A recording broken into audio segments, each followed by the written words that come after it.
Korean Mafia boss agreed to one last blind date. The black girl who showed up changed his life forever part 2. If Nia thought facing down armed gangsters was stressful, it was nothing compared to sitting in Mrs. Choi's living room while Min Jae's mother circled her like a designer-clad shark evaluating prey. So, Mrs. Choi said, pouring tea with the precision of a surgeon, "You are a principal." "Vice principal," Nia corrected, accepting the cup and immediately burning her tongue because the universe hated her. "I work with high school students in Atlanta." "Ah, so you're used to dealing with children who make bad choices." Mrs. Choi's eyes flickered to Min Jae, who was sitting ramrod straight on the couch like a defendant awaiting sentencing. "This will be useful." "Mother, I'm just saying you have experience with rehabilitation. My son, for example, still has not learned to call his mother more than once a week. This is a bad choice." Nia bit back a laugh. Min Jae, the man who'd stared down a rival gang leader 3 days ago without flinching, looked like he wanted the expensive hardwood floor to swallow him whole. "Also," Mrs. Choi continued, settling into her chair with the authority of a queen addressing her court, "he tells me you threatened Park Hwang with social media. This is very creative. I approve." "You approve?" Min Jae's voice cracked slightly. "Mother, she walked into a warehouse full of armed men, and she survived because she is smart. Unlike you, who is planning to negotiate with a man who respects only violence." Mrs. Choi turned back to Nia with something that might have been a smile. "Tell me, Nia Sissa, what are your intentions with my son?" Nia had faced this question before, from parents of students she'd suspended, from her own family about Trevor, the creative entrepreneur, from her therapist about her commitment issues. But never from a 4'11" former lawyer whose son ran a criminal empire. "Honestly, I'm figuring it out as I go." Nia met Mrs. Choi's eyes directly. "I came here for Korean barbecue and a vacation. Your son was supposed to be a 30-minute obligation, so you'd stop bothering me. Instead, he turned out to be..." She glanced at Min Jae, who was watching her with an expression that made her chest tight. "Complicated. Interesting. Worth the jet lag." "This is good answer," Mrs. Choi declared. "Not too romantic, not too casual. Realistic. I like realistic." She stood up, smoothing her skirt. "Now, you will stay for dinner. I am making galbi jim, Min Jae's favorite." "Mother, we have plans. You have no plans. June told me. Also, June is coming to dinner too. He is like second son to me, and he never brings anyone to meet me. So I must feed him before he wastes away from loneliness." As if summoned by his name, June appeared in the doorway looking panicked. "Mrs. Choi, I told you that information in confidence. Confidence is for lawyers and priests. I am retired from one and not qualified for the other. Go wash your hands. Dinner in 20 minutes. June looked at Min Jae with an expression that clearly said, "Boss, your mother's scarier than any gang leader we've ever faced." Min Jae just nodded because that was an objective fact. The dinner was chaos in the best possible way. Mrs. Choi had apparently invited half the neighborhood. Min Jae's aunt, 2 cousins, and an elderly woman named Mrs. Park who'd known Min Jae since he was this tall and had no problem telling embarrassing childhood stories while he slowly died inside. "He used to cry at movies," Mrs. Park announced, spearing a piece of radish kimchi. "Any movie with a dog, even the happy ones." "I was 7, he was 12, Mrs. Park corrected, sobbing at Marley and me like his soul was leaving his body." Nia was crying from laughing, actually crying, while Min Jae's neck turned red beneath his tattoos. June was filming the whole thing on his phone, clearly saving it for blackmail purposes. "Oh," Mrs. Choi suddenly exclaimed, as if struck by divine inspiration. "Nia SSI, what about children? You want children?" The entire table went silent. Even Mrs. Park stopped chewing. Nia, who'd been mid-sip of soju, carefully set down her glass. "We've known each other for a week, Mrs. Choi." "Yes, but biology does not wait for slow romance." "You're 31, yes? Still good time, but better to plan ahead." "Mother, I will literally pay you to stop talking. You already pay me. I manage your legitimate businesses, remember? The ones that are not crime." Mrs. Choi turned back to Nia, undeterred. "I'm just saying, you seem like you would make strong children. Good genetics. Smart. And my son clearly needs someone to keep him from making stupid decisions." "I'm sitting right here," Min Jae said weakly. Yes, and you are being very quiet, which means you're not disagreeing. Mrs. Choi looked deeply satisfied with herself. This is progress. Nia caught Min Jae's eye across the table. He looked mortified, exhausted, and somehow younger than she'd ever seen him. Stripped of the crime boss persona, just a man enduring his mother's well-intentioned torture. She felt something warm bloom in her chest, dangerous and wonderful. Mrs. Choi, Nia said carefully, I appreciate your enthusiasm. But maybe we could table the grandchildren discussion until at least date number 10. This is fair. Mrs. Choi nodded approvingly. But after date 10, we discuss seriously. Mother, also, I am thinking spring wedding. Cherry blossoms. Very romantic, very photogenic. June choked on his rice. Min Jae looked like he was calculating how difficult it would be to fake both their deaths and start new lives in Argentina. Nia just laughed because this chaotic, overwhelming, completely insane family dinner was somehow exactly what she'd been missing in her carefully controlled Atlanta life. The noise, the warmth, the sense of belonging to something messy and real and human.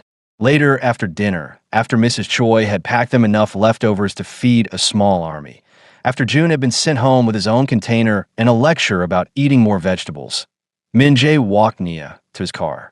Soul stretched out around them, glittering and alive. I'm sorry, he said quietly. My mother is intense. Your mother is amazing, Nia corrected. Terrifying, yes. Boundary challenged, absolutely. But she loves you so much it's practically radiating off her. She embarrassed me in front of you. Baby, I've had parents threaten to sue me because I suspended their kid for bringing vodka to school. Your mother asking about grandchildren is mild. Nia stopped walking, turned to face him. Besides, it's kind of cute. Watching you squirm. Cute. Min Jae repeated flatly. Very cute. Like watching a mob boss get defeated by a 4'11" woman with a wedding Pinterest board. Despite himself, Min Jae smiled. That real smile she'd gotten addicted to extracting from him. You're enjoying this. Immensely. He pulled her closer, right there on the Soul Street, and Nia felt her breath catch.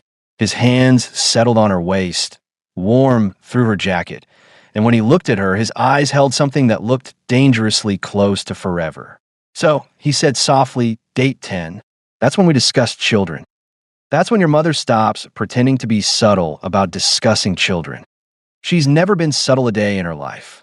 Clearly genetic, Nia said, but she was smiling, leaning into him, feeling the steady beat of his heart against her palms.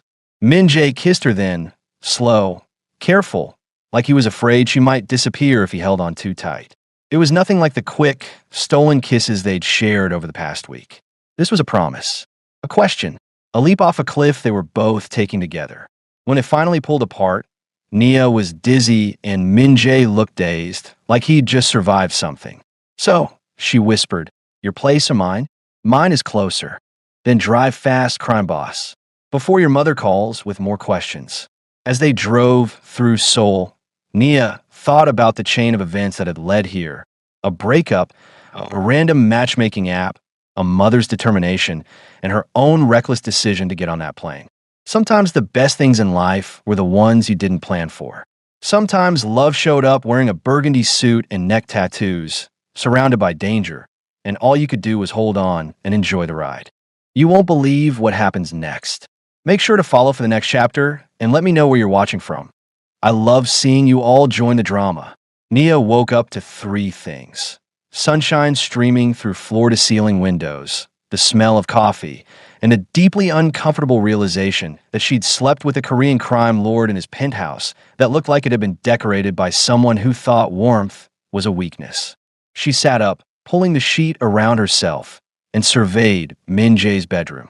Black silk sheets, of course, minimalist furniture, naturally, and exactly 0 personal touches except for a single framed photo on the nightstand. Young Min Jae with his father, both unsmiling, looking like they were about to negotiate a hostile takeover. You're awake. She turned to find Min Jae in the doorway, wearing nothing but black sweatpants and holding 2 coffee mugs. His tattoos looked even more dramatic in the morning light. The dragon wrapping around his torso, Korean characters she couldn't read, but that probably said something intense like death before dishonor, or I have trust issues. Your apartment looks like Patrick Bateman's, Nia said, accepting the coffee. Where's the personality? The color? The evidence that a human lives here? Min Jae sat on the edge of the bed, looking genuinely confused. This is a very expensive apartment. This is a very expensive hotel room. There's a difference. She sipped the coffee, perfect annoyingly, and gestured around. You have no plants, no books, no random junk that makes a place feel lived in. Just minimalist depression. I have books. Where? In my office. Organized by subject. That's psychopath behavior, Min Jae. He looked so offended that Nia laughed, nearly spilling her coffee. I'm joking. Mostly. But seriously, you're getting you some throw pillows. I don't need throw pillows. Everyone needs throw pillows. It's a scientific fact. Before Min Jae could argue further, his phone erupted with sound. Not a ring, but full orchestral music that suggested either someone had died or his mother was calling. He checked the screen, and his expression shifted to pure dread. It's mother. Answer it. Absolutely not. Min Jae, too late. The phone stopped ringing, then immediately started again. Then Nia's phone started ringing. Then, impossibly, the apartment's landline, which she hadn't even known existed, began screaming to life. Does your mother have every phone number in Seoul? Nia asked, genuinely impressed. Min Jae answered his phone with the energy of a man facing execution. Mother. Even from across the bed, Nia could hear Mrs. Choi's voice, rapid-fire Korean that sounded both excited and accusatory. Min Jae's responses were mostly variations of yes and I understand and mother please.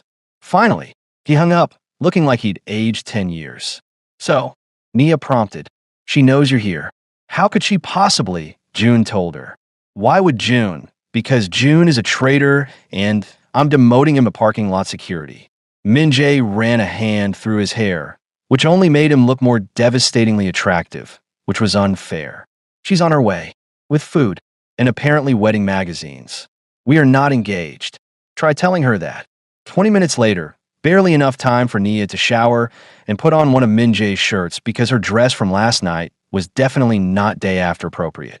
Mrs. Choi arrived with enough food to feed a small village and the energy of a general planning military strategy. Nia SSI. She swept in without waiting for an invitation, followed by June carrying 3 bags and looking deeply apologetic. You are here. This is good. I brought breakfast. Also these. She pulled out a stack of magazines. Modern Bride, Soul Wedding, and this one is called Pinterest, but physical. Very useful. Mrs. Choi, Nia started, trying to find words that wouldn't offend this tiny force of nature. We're not planning yet. Yes, I know. This is pre-planning. Very important step. She began unpacking containers, Pajeon, kimchi jjigae, rice, banchan, and what looked like an entire roasted fish. Juna, set the table. Min Jae, why are you standing there like a statue? Help! Min Jae caught Nia's eye with an expression that clearly said, this is my life now. This is our life now. There is no escape. June was trying not to smile. Boss, should I call your assistant about rescheduling your meetings? What meetings? The ones you definitely have with definitely real business people about definitely legal activities. June, I will actually demote you. You can't. I know where too many bodies are buried. Metaphorically speaking. Mostly, Mrs. Choi had taken over Min Jae's kitchen with the efficiency of an invading army, somehow producing a full Korean breakfast spread in under 10 minutes. She directed everyone to the dining table with the authority of someone who'd never been told no in her life and wouldn't start accepting it now. Yes, Mrs. Choi said, sitting down with her own coffee. I must ask. My son was a gentleman last night, yes? Nia choked on her Pajeon. Min Jae looked like he wanted to dissolve in a vapor. June was openly laughing now, no longer even pretending to hide it. Mother, that is inappropriate. I am his mother. Nothing is inappropriate. I changed his diapers. Mrs. Choi turned back to Nia expectantly. So, gentlemen, Nia decided that if she was going to be interrogated by her maybe boyfriend's mother about their sex life over breakfast, she might as well own it. Very much a gentleman. Mrs. Choi, you raised him well. Mrs. Choi beamed like Nia had just told her she'd won the lottery. Good. This is very good. My late husband, He was also a gentleman. Well, mostly. Sometimes he forgot, but I reminded him. She patted Nia's hand. You must train them young. Like puppies. I'm literally right here, Min Jae said weakly. Yes, and you should be thanking me for teaching you manners. Mrs. Choi pulled out her phone. Now, I have made a preliminary guest list. Only 300 people. 300? This is small wedding by Korean standards. Your father, rest his soul, wanted big wedding. 800 people. I compromised because I love you. June was actually crying from suppressed laughter now, tears streaming down his face. Nia looked at Min Jae, this dangerous, powerful man who commanded respect through fear and reputation, being absolutely demolished by his tiny mother's wedding planning enthusiasm. And she thought, yeah, I could get used to this. If this story is sweeting you, tap follow real quick. And let me know your country. Where are you watching from? The problem with dating a crime boss, Nia discovered, was that meet my friends meant something entirely different than it did in Atlanta. In Atlanta, it meant brunch with her teacher friends, mimosas, and complaints about standardized testing. In Seoul, apparently, it meant being escorted to an underground gambling den by June at 11 p.m. on a Thursday, while Min Jae handled business that he refused to elaborate on. This is kidnapping, Nia said as June led her down a staircase that looked like it led to either a secret club or a murder basement. You know that, right? Boss's orders, June replied cheerfully. He said, and I quote, take her somewhere she can meet the team before mother invites them all to a wedding that doesn't exist yet. That's actually thoughtful. Boss has his moments. Also, he threatened to send me to Busan again if anything happened to you, so I'm highly motivated to keep you alive. The door at the bottom opened into a space that defied Nia's expectations. Instead of a dingy, illegal casino, it was more like an upscale lounge. Leather booths, ambient lighting, and a bar that looked like it served drinks that cost more than her monthly car payment. About 20 people occupied the space, all of whom stopped talking the moment she entered. 20 pairs of eyes, all assessing her, all clearly wondering why their boss's second-in-command had brought an American woman to their private space. Everyone, June announced with the energy of a game show host. This is Nia. Boss is, he looked at her helplessly. Girlfriend sounds presumptuous, Nia said. Date number 8 sounds sad. Let's go with the person his mother is trying to marry him off to. The silence held for exactly 3 seconds before someone in the back started laughing. Then someone else. Then the whole room erupted, tension dissolving like sugar in water. A woman emerged from the crowd. Late 20s, full sleeve tattoos, and an undercut that Nia immediately envied. I'm Hannah, she said in perfect English. I run logistics, which is code for I make sure these idiots don't accidentally start gang wars through poor communication. That seems like a full-time job. You have no idea. Hannah guided her to the bar. So, you're the one who threatened Park Hwang with social media? Word travels fast. Word travels at the speed of June's group chat, which is very fast. Hannah ordered them both drinks, something pink and deceptively strong. Half the underworld thinks you're insane. The other half wants to hire you for PR.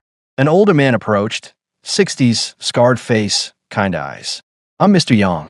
I've worked for the Biko clan since Min Jae's father recruited me 30 years ago.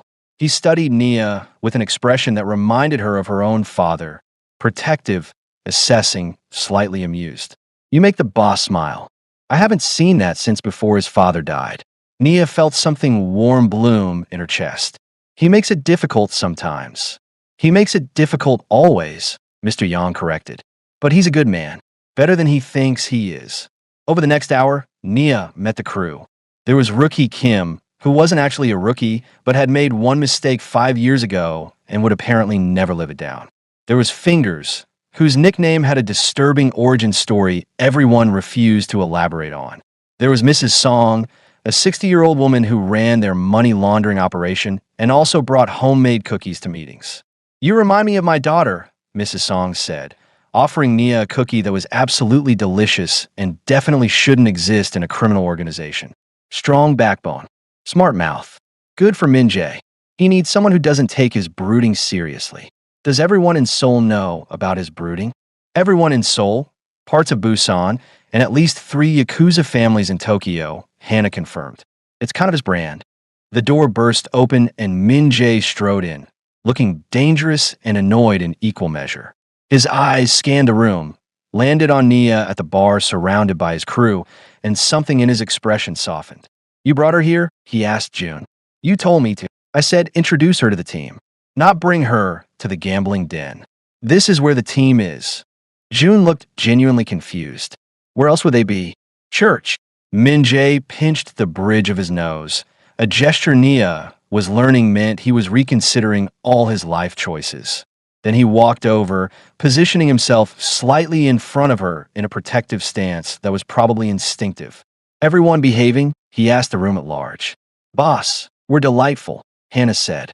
Nia's been telling us about American high schools. Did you know teenagers bring guns to class and everyone just accepts it? That's oversimplifying a complex, systemic issue, Nia started. But yes, Nia confirmed. It's terrible. I've done 17 lockdown drills this year. The room went quiet in a different way. Heavy. Understanding. You deal with that, Mr. Yang said slowly. And you thought our world was dangerous? Oh, your world is definitely dangerous. But it's honest about it. American schools pretend everything's fine while installing metal detectors and training teachers to identify threats. Nia took a long sip of her drink. At least here, everyone knows what they're signing up for. Min Jae's hand found hers under the bar, squeezing gently. A private gesture in a room full of people who respected him enough to pretend not to notice. She fits, Mrs. Song announced to the room. I approve. June, tell Mrs. Choi. Mrs. Choi already knows, June said. She knows everything. I'm pretty sure she has this place bugged. She definitely has this place bugged, Hannah confirmed. We found 3 last month. Min Jae looked heavenward, probably praying for patience or planning his mother's gentle but firm relocation to a country without extradition treaties. Nia just laughed because this absolutely chaotic, totally illegal, weirdly wholesome found family was somehow exactly where she belonged. So, she said to the room, who wants to teach me Korean curse words? For educational purposes. The cheer that went up was deafening. Min Jae knew, watching Nia bond with his crew over soju and inappropriate language lessons, that he was absolutely, irreversibly done for. And for the first time in his life, that felt like winning. This plot is getting hotter, right? Make sure you follow, so you stay ahead. And please tell me, where are you watching from today? Nia had survived exactly 12 days in Seoul without incident, which in retrospect should have been her first warning that the universe was getting ready to deliver a cosmic smackdown. She was at Myeongdong Market, surrounded by tourists and sheet mask vendors, video calling her best friend Keisha back in Atlanta. Min Jae had offered bodyguards 3 times, but Nia had refused because she was not about to become that person who couldn't buy face masks without armed escorts. Girl, you're dating a whole crime boss, Keisha was saying through the phone, her face pixelated but her judgment crystal clear. A crime boss, Nia, with tattoos and a murder history. Alleged murder history, Nia corrected, examining a sheet mask that promised to make her glow like K-pop star. And you refused security? That's not independence. That's stupidity. That's when Nia felt the hand on her arm. Not aggressive, almost gentle, but insistent enough that she turned, expecting a vendor or lost tourist. Instead, she found a man in his 30s, ordinary looking except for his eyes, cold, calculating, wrong. He said something in Korean she didn't understand, but the universal language of "you're coming with me" transcended linguistic barriers. Nia's vice principal instincts kicked in immediately. She dealt with enough aggressive parents and escalating situations to recognize danger wearing a pleasant mask. I don't know you, she said clearly, loudly in English. Creating witnesses. Making a scene. Standard de-escalation protocol that worked on angry teenagers and, hopefully, kidnapping attempts. The man's grip tightened. He said something else, sharper this time, pulling her toward a side alley. That's when Nia remembered the self-defense class she'd taken after a particularly bad parent-teacher conference had gotten physical. She also remembered that the instructor had been 5'0" and had repeatedly said, "Go for the vulnerable parts and run." So Nia stomped on his instep with her full weight, jerked her arm free, and screamed, Not a movie scream, but the kind of primal yell she used to break up cafeteria fights. Help! Someone help me! The market erupted into chaos. Tourists scattered. Vendors emerged from stalls. The man lunged for her again, and Nia did something she'd never done in her life. She swung her purse, heavy, full of the collected debris of 2 weeks in Seoul, directly at his face. It connected with a satisfying thud. He stumbled. She ran. Nia made it approximately 15 feet before two more men appeared, blocking her path. Her heart was jackhammering so hard she thought it might crack her ribs. This wasn't a school fight. This wasn't breaking up teenagers. This was real, dangerous, and she was alone. Except she wasn't. June materialized out of literally nowhere. Later, she'd learned he'd been following her at a distance because Min Jae had insisted despite her protests. Moving with efficiency that suggested violence was a language he spoke fluently. One man went down immediately. The second barely got his hands up before June dropped him with a strike, so fast Nia's eyes couldn't track it. The third man, her original attacker, pulled a knife. Time did that weird thing where it slowed down and sped up simultaneously. Nia saw the blade, saw June calculating distance, saw his shoppers screaming and running. Then she heard tires screeching in Min Jae's voice, raw with something that sounded like fear. Nia. He was out of the car before it fully stopped, and the expression on his face, rage mixed with terror, mixed with something primal, made Nia understand why people feared him. This wasn't the man who smiled at his mother's dinner table. This was the crime lord who'd built an empire on reputation and violence. The man with the knife saw Min Jae and ran. Smart choice. Min Jae reached Nia in 3 strides, his hands immediately checking her for injuries, his eyes scanning her face with an intensity that made her chest tight. Are you hurt? Did he? His voice cracked, actual emotion bleeding through the careful control he always maintained. I'm okay, Nia managed, though her hands were shaking. June got here. I'm okay. Min Jae pulled her against his chest, his heart pounding so hard she could feel it through his shirt. His arms wrapped around her like he could physically shield her from everything wrong in the world, and Nia felt hot tears sliding down her face. Not from fear, though that was there, but from the overwhelming realization of how much this mattered. How much she mattered to him. I told you, Min Jae said in her hair, his voice rough. I told you to take security. I know. I told you this world was dangerous. I know. I told you. His voice broke completely. I can't lose you. I can't. I just found you and I can't. Nia pulled back enough to see his face. The terrifying crime boss was crying. Actual tears tracking down his face, cutting through the careful mask he showed the world. Hey, she said softly, cupping his face.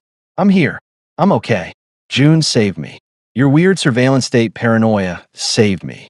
This is not funny. It's a little funny. In a traumatic, ill-process this in therapy later kind of way. Min Jae made a sound between a laugh and a sob, pulling her close again. Around them, June was coordinating cleanup with a phone call. Market vendors were returning to normalcy, and Seoul kept spinning like nothing had happened. But something had happened. Nia had looked at real danger and survived. And Min Jae had shown her the part of himself he kept locked away, the part that felt deeply, loved completely, and would burn the world down to keep her safe. We're getting you a bodyguard, he said finally, his voice steadier but still holding an edge of steel. Okay, and you're not going anywhere alone. Okay, and I'm calling my mother because she predicted this, and I'll never hear the end of it if I don't tell her she was right.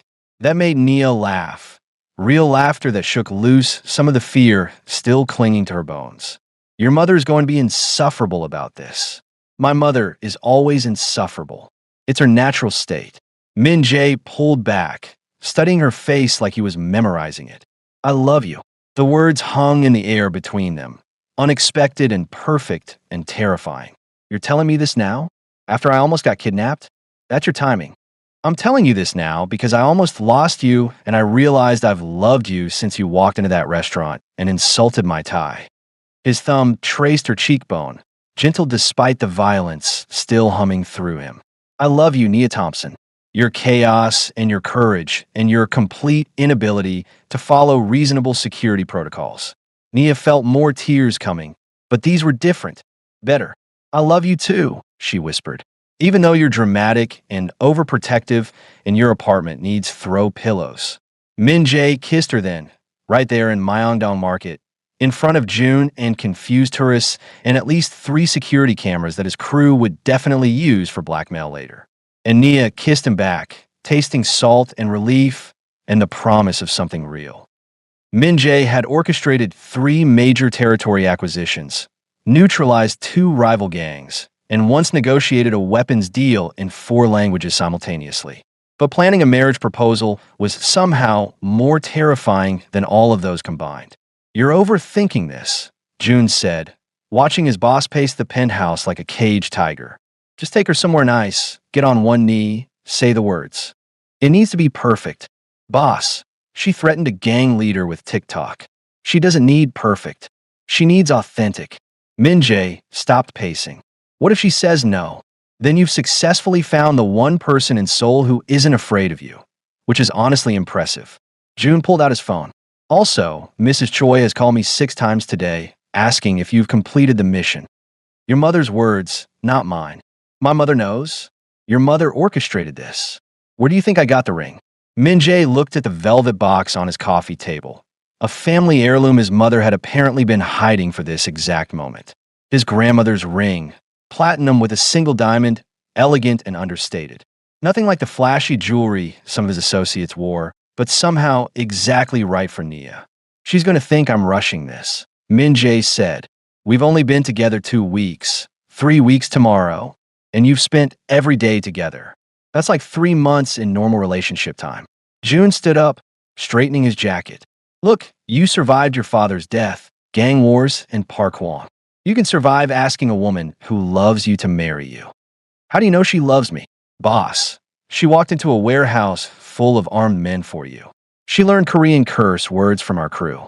She tolerates your mother's wedding planning. That's not tolerance. That's love. Nia was expecting dinner. Maybe another family gathering where Mrs. Choi would present more wedding magazines despite them not being engaged. What she wasn't expecting was June picking her up at sunset and driving her to the Han River, where a private boat waited. Is this another meet the crew situation? She asked suspiciously. Because last time I ended up learning illegal gambling strategies. No crew tonight, June said. And was that nervousness in his voice? Just enjoy the evening. The boat was simple but elegant. String lights, comfortable seating, and Min Jae standing at the railing looking like he'd rather face another assassination attempt than whatever was about to happen. You look terrified, Nia observed, stepping aboard. Should I be worried? No. Yes. Maybe. Min Jae ran a hand through his hair, a gesture she'd learned meant he was deeply uncomfortable. I'm not good at this. At what? Boats? Romance? Complete sentences? All of the above. The boat started moving, gliding across the water as Seoul's skyline lit up around them, a glittering backdrop that looked like someone had scattered diamonds across the horizon. It was breathtaking, and Nia felt her suspicions growing. Min Jae, what's going on? He took a deep breath, and for a moment, the crime boss disappeared completely. What remained was just a man, nervous, hopeful, vulnerable in a way that made Nia's chest ache. 3 weeks ago, you walked into my life wearing a yellow dress and an attitude that should have come with a warning label, he started. You insulted my tie, threatened a gang leader with social media, and somehow convinced my crew that you're the most terrifying person they've ever met. This better be going somewhere good, Nia said, but her voice shook slightly. You made me laugh. Real laughter, not the corporate version I use for meetings. You met my mother and survived. You walked into danger to protect me. You looked at everything I am, the violence, the empire, the blood on my hands, and decided I was worth staying for. You pulled out the velvet box, and Nia's breath caught. I'm not good at romance. I'm better at strategy and intimidation. But I know 3 things with absolute certainty. He opened the box, revealing the ring. 1. I love you more than I thought I could love anything. 2. I want to spend the rest of my life making you laugh and buying you throw pillows for our excessively minimalist apartment. And 3. My mother will never forgive me if I don't make this official before she plans an entire wedding without our consent. Despite the tears already forming, Nia laughed. Did you just propose because of your mother? I'm proposing because the thought of existing without you feels like drowning. The mother thing is just additional motivation. He took a shaky breath. Nia Thompson, will you marry me? Will you deal with my dramatic tendencies and my overprotective nature and my family's complete lack of boundaries? Will you be my partner in this complicated, dangerous, beautiful mess we're building? Nia looked at the ring, vintage, elegant, perfect. She looked at Min Jae, tattoos and tailored suit and eyes that held an entire universe of hope and fear. She thought about Atlanta, her vice principal job, her carefully planned life that had never included falling in love with a Korean crime boss. And she realized none of that mattered. Yes, she said, and watched his whole body sag with relief. Yes, I'll marry you. I'll deal with your brooding and your mother's wedding magazines and the fact that your idea of date night involves underground gambling dens. Min Jae slid the ring on her finger with shaking hands, then pulled her into a kiss that tasted like relief and joy and forever. Around them, Seoul glittered like it was celebrating too. When they finally pulled apart, Min Jae was actually smiling. That full, genuine smile that transformed his entire face. My mother's going to be insufferable about this, he said. Your mother orchestrated this, didn't she? The ring was her idea. The boat was June's. The words were mine. The words were good. Nia admired the ring on her finger, feeling the weight of it. Not heavy, just present. Real. Though you really led with "I'm not good at romance," and then delivered a whole romantic speech. I had notes. June made me practice. You practiced. 5 times. He has video evidence for blackmail purposes. Nia laughed so hard she cried, and Min Jae held her through it, his arms steady and sure. Somewhere in the city, his crew was probably celebrating. Mrs. Choi was definitely already calling vendors. June was most certainly sending the practice video to everyone they knew. But here on this boat, it was just them, a crime boss and a vice principal, finding love in the most unexpected place. So, Min Jae said softly, "How do you feel about spring weddings?" My mother suggests cherry blossoms. Your mother suggested that 3 days after we met. She's a forward thinker. She's a menace. Nia kissed him again, soft and sweet. But yeah, spring sounds perfect. And in that moment, with soul sparkling around them and forever stretching ahead, everything was. 3 months later, Nia stood in front of a full-length mirror in a hanbok that probably cost more than her yearly salary, while Mrs. Choi circled her like a fashion-obsessed drone, adjusting every fold with the precision of a surgeon. "Perfect," Mrs. Choi declared. "You look like a queen. My son looks like he might vomit from nerves, but you look perfect." That's reassuring. Nia caught her reflection. The traditional wedding hanbok was stunning, deep red and gold, embroidered with symbols she'd spent weeks learning the meaning of. Her locks were styled in an elegant updo that had taken 3 YouTube tutorials and Hannah's surprisingly gentle hands to achieve. Behind her, Keisha sat in a chair, video calling from Atlanta, because she'd refused to miss this despite the 14-hour time difference. "Girl, you're really doing this. Marrying a whole mob boss. In Korea, your mama would die." "My mama already died when I told her," Nia corrected. Then she came back to life and demanded wedding photos. "She's calling it her pray for my daughter arc." "I'm calling it your bad decisions lead to good stories arc," Keisha said. "But you look happy. Terrifyingly happy." She was happy. Deliriously, unexpectedly, complicated but real happy. The past 3 months had been chaos. Planning a wedding that merged American and Korean traditions while Mrs. Choi invited people Nia was 90% sure were involved in illegal activities. There had been tense negotiations with Nia's school board about taking a year's leave of absence. There had been even tenser negotiations with immigration lawyers about visas and dual residency. And there had been Min Jae every single day learning to be a partner instead of a protector, letting her in past all those carefully constructed walls. 5 minutes. June appeared in the doorway, looking sharp in his suit and oddly emotional. "Boss is ready." "Well, not ready. He's having a moment. But the guests are seated and Mrs. Choi says if we don't start soon, she's dragging him down the aisle herself." "Is he okay?" Nia asked, suddenly worried. "He's terrified you'll realize what you're signing up for and run." June smiled softly. I told him you already know what you're signing up for and you're still here, which means you're either crazy or perfect for him. Both Nia, Keisha, and Mrs. Choi said simultaneously. The wedding venue was a traditional Korean garden that looked like something out of a historical drama. Cherry blossoms in full bloom, a small pavilion decorated with silken flowers, and exactly 300 guests that Mrs. Choi had somehow compressed from her original 800. Nia recognized faces from Min Jae's crew mixed with relatives she'd met at various family dinners. Mr. Yang was crying already. Hannah was filming everything. Mrs. Song had brought more cookies, because apparently even weddings needed homemade baked goods from money laundering operations. And then there was Min Jae. He stood at the altar in traditional Korean wedding attire, looking simultaneously terrified and awestruck. The dragon tattoo on his neck peeked out from his collar, a visible reminder of who he was, what he'd done, the empire he commanded. But his eyes held something softer, something that was just hers. The ceremony was a blur, traditional bows, the exchange of cups, words in Korean and English that promised forever despite all the reasons forever seemed impossible. Nia felt tears streaming down her face when Min Jae's voice cracked, saying his vows. I promise to protect you, he said in English, his accent thick with emotion.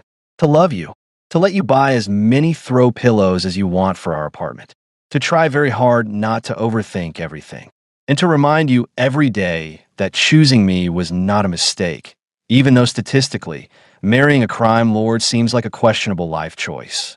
The crowd laughed. Actual laughter in the middle of a traditional ceremony. Mrs. Choi looked scandalized but proud.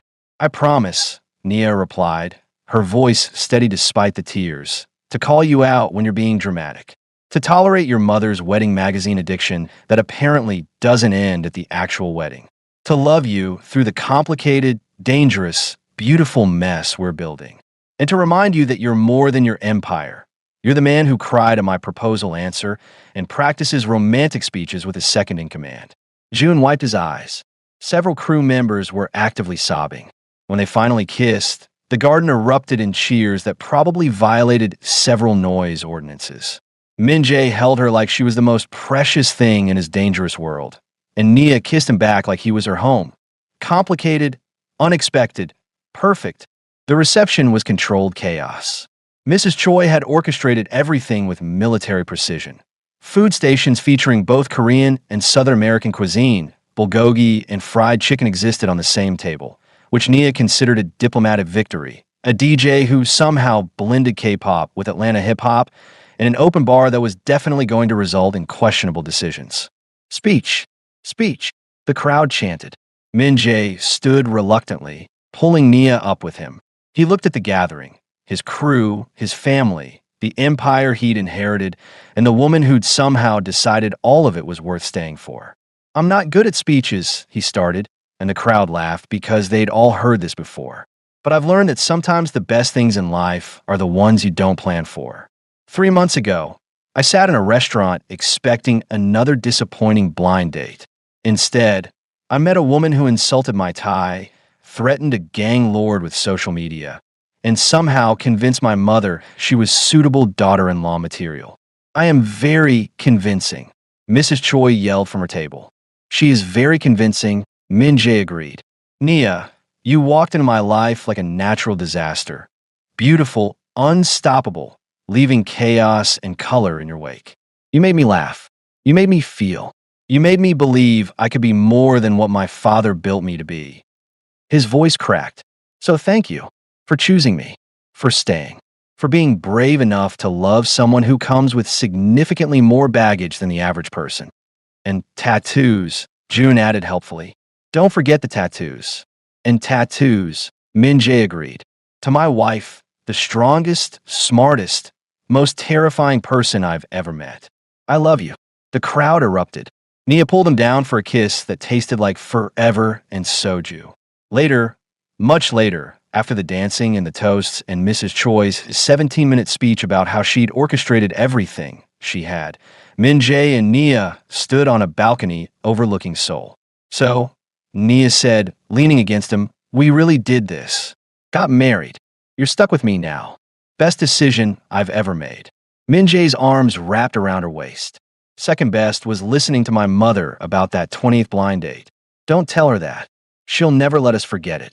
She already has it embroidered on throw pillows. June showed me the drafts. Nia laughed. That full, genuine laugh that Minjae had become addicted to. Our life is going to be insane. Absolutely. Your mother is going to meddle constantly. Without question, your crew is going to treat our home like a secondary office. Already happening. And I'm going to have to explain to my students back home that I'm married a Korean crime boss, and that's why I'm taking a year off. They'll understand. Teenagers appreciate authentic chaos.